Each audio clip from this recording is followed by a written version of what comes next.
So guys, ngayon hahanapin pala natin yung mga nakabaon dito, possible na nakabaon dito guys, no. Ngayon, by the way, ito pala yung kasunod na video natin dun sa una na ipinapahawatig natin tong stone map na to guys, no.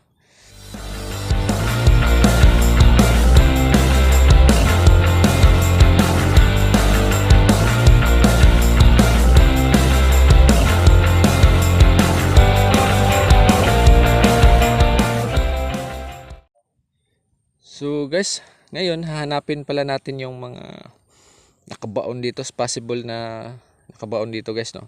Ngayon, by the way, ito pala yung kasunod na video natin dun sa una na ipinapahawatig natin tong stone map na to guys, no. So ito, busisiin natin yung tatlong bato na to. Itong bato na to, mapapansin natin na may cottage siya, no? Cottage siya, papunta doon. Hindi naman yan normal kasi ibabaw lang yung hiwa niya guys, nasa ibabaw lang. Ganyan lang yung hitsura kasi baka pinaglaruan lang nila to, no? Talagang cottage siya guys. Cottage siya kasi malalim no?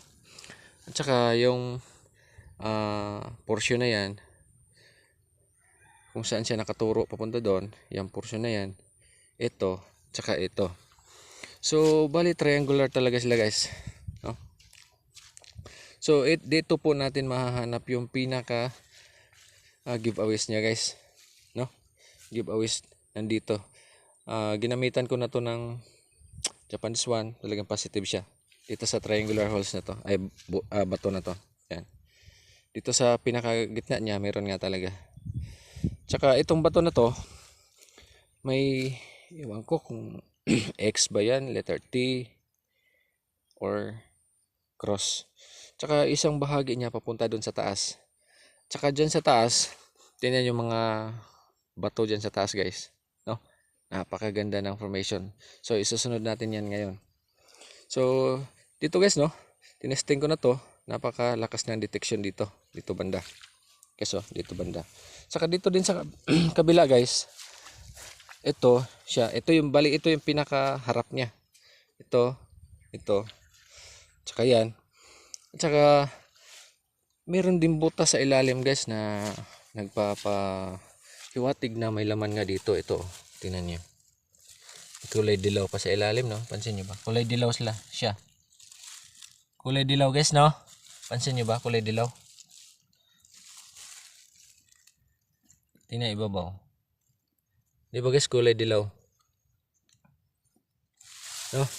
Kulay dilaw siya. So, ibig sabihin, mayroong something na kakaiba dito. Napansin ko lang to nung hinawi ko yung mga damo. Kulay dilaw talaga siya guys. Akala ko nga kulay lang pala. Siguro yan, taya. No? So dito banda, tinesting ko rin ng Japan. Napakalakas din ng detection dito banda. Talagang harap dyan sa butas na yan. Yes, no? Ito, napakahiwaga nitong bato na to.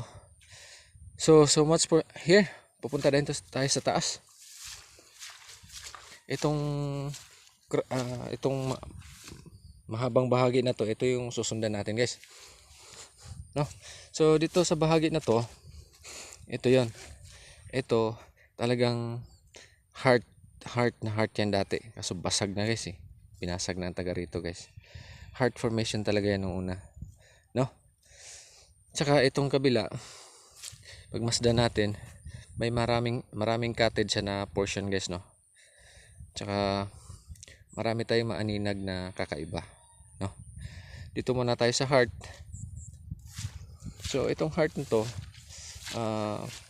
cottage siya sa gitna. So alam niyo na kung anong ibig sabihin ng heart na may cut sa gitna. Talagang merong poison po yun guys.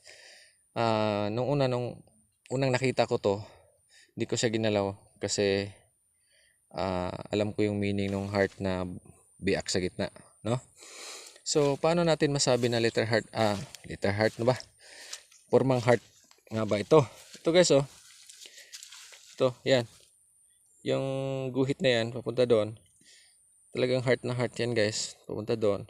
Kaso yung doon sa kabilang side, yung bandang itaas na portion na is natanggal na, binakbak. Ito rin oh, no, binakbak. Hindi siguro nila alam kung anong meaning nitong heart na cutted sa gitna, pero sige lang, sa kanila rin yan. Wala tayong hindi tayo nag-discriminate ng ganung bagay. So ito, itong bahagi na to, itong bato na to, cutted din siya guys oh, cutted din siya. So itong bato na to, parang may arrow siya dito, parang na-arrowing siya guys eh, tingnan nyo. Tsaka papunta rin doon, no, papunta doon. Ito talaga oh, nakausli talaga, talagang kinating siya dito banda para maging pagporma siyang arrow guys, no, di ba guys? Talagang napaka maraming ibig sabihin na itong bato na to. So ngayon, paikutan natin siya. So sa gilid niya may isang bato rin, hindi lang isa, dalawa, tatlo pa. Ito sa gitna may space. So ito, ibig sabihin nito ay pwede nating daanan, no? Daanan papunta doon sa kung saan nakalibing yung treasure guys, no? Ito po tinatawag natin na passageway, no? Passage po yan.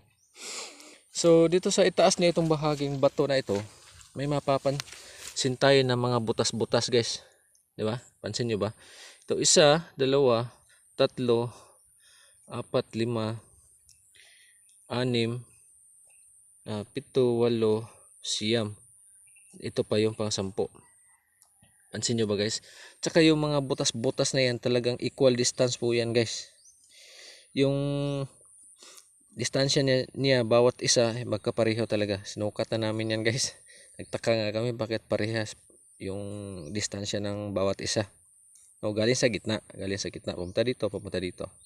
Tsaka yung portion na dito, dito, tsaka dito, magkaparehas din yung distance guys, no?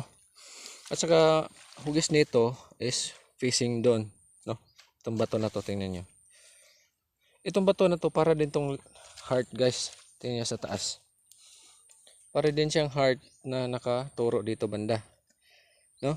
Let's consider yung heart papunta dito at saka yung hitsura ng bato talagang papunta rin dito, no? Diba guys? So let's consider na ganyan yan. Tsaka yung heart na yon, yung buntot niya, no, papunta yan dito rin, papunta yan dito. So kung saan sila, kung saan yan nakaturo, ito yung nakaturo, talagang nagsalubong sila sa gitna. Tapos ito may passageway, papunta din yan sa gitna. Tapos yun, nagdaanan din sa gitna. Yan nga yung bato na yan guys oh, yan sa gitna. Tsaka yun, para siyang arrowing, pansin nyo ba? Talagang nakahilira siya papunta sa taas. Talagang arrowing siya papunta dito sa gitna. Yes, no? Saka yung doon banda, alam nyo ba ano ibig sabihin bato na yan? Dito yan guys, oh. Ito, pag itong passageway na to, papunta yan doon. Babangga yan din sa bato na yan. So ibig sabihin, yung bato na yan ay lock. So ibig sabihin, itong passageway na to, dadaan ka dito, hindi ka nalalagpas doon. So dito bahagi talaga ito, nagpang-abot lahat guys, no? Ang galing lang pagka-illustrate, di ba guys? So much here. Dito naman tayo sa taas guys. So itong bato na to, tingnan nyo yung hitsura niya. So mapapansin natin talaga yung mata. Tapos may hiwa papunta sa right side niya. So sa mga sign guys, meron talaga yung hiwa na yan papunta dun sa right side. Meron talaga meaning yan. Nabasa ko na yan, o nakita ko na yan. Saka itong dalawang mata na to, kung napansin natin, magkadugtong sila guys. Kadugtong sila, may hiwa na nagdudugtong sa kanila, no? Tapos itong mata na to nakaturo dito, tapos itong mata na to nakaturo dito, plus may hiwa yan papunta dito sa gilid. Diba guys? Talagang napaka obvious ng ipinapahiwatig niya guys, no? So sa likod nitong bato na to, meron ding passage guys. Tingnan nyo, meron ding daanan, passageway, no? So yung butas hiwa na yon is hindi siya tago sa ilalim. So ibabaw lang. So ibig sabihin yon talagang sinadyang ikating yun guys, no? Excuse me. So papunta siya doon, sundan natin yung direction nitong yan, sundan natin yung direction yan, tsaka itong passageway. Tsaka ito rin passageway na to guys, oh. Ito passage din to. No? Passage din to dito sa bato na to at tsaka yan bato na yan. So, ang ganda ng pagkagawa ng mga sign na to guys. At tsaka ito rin guys, oh. Yan. Talagang hiwa na hiwa siya guys, papunta doon sa bato na yan. Sa lubong siya doon sa hiwa na pababa. No? Pansin niyo ba? So talagang nagpang-abot sila lahat dito banda. So malamang sa malamang mayroon ding laman dito banda guys. No? So yun po ay base sa aking pagsusuri. Depende na po sa inyo kung anong nakikita nyo guys. Napakaganda ng lugar na ito. Kaso dito sa atin guys. At ibinabahagi ko lang sa inyo kasi yung may-ari nito is waiting for financier pa daw. No? Like waiting for financier po yung may-ari nito guys. Sino yung makapag-finance na maganda-ganda, yan daw yung pong igagrab niya. So yun guys, no? Napakaganda ng formation na itong area na to. Ito 1, 2, 3, 4. So kwadrado siya. Pero ang possible deposit niya ay 2 lang. Ganda, no? Ganda ng pagka-illustrate ng formation ng mga sign niya. So ngayon guys, paghaharap tayo dito, yun yung stone map na yun, makikita natin yung Chinese bamboo na yan. 1, 2, 3. Dati guys, hindi lang yan 1, 3 Chinese bamboo po yan guys. Kaso may sumubok na naghukay dyan banda. Namatay na po yung 2 tumpok ng Chinese bamboo. So ngayon guys, sundan natin puntahan is yan banda dyan. No? So tara guys, puntahan natin.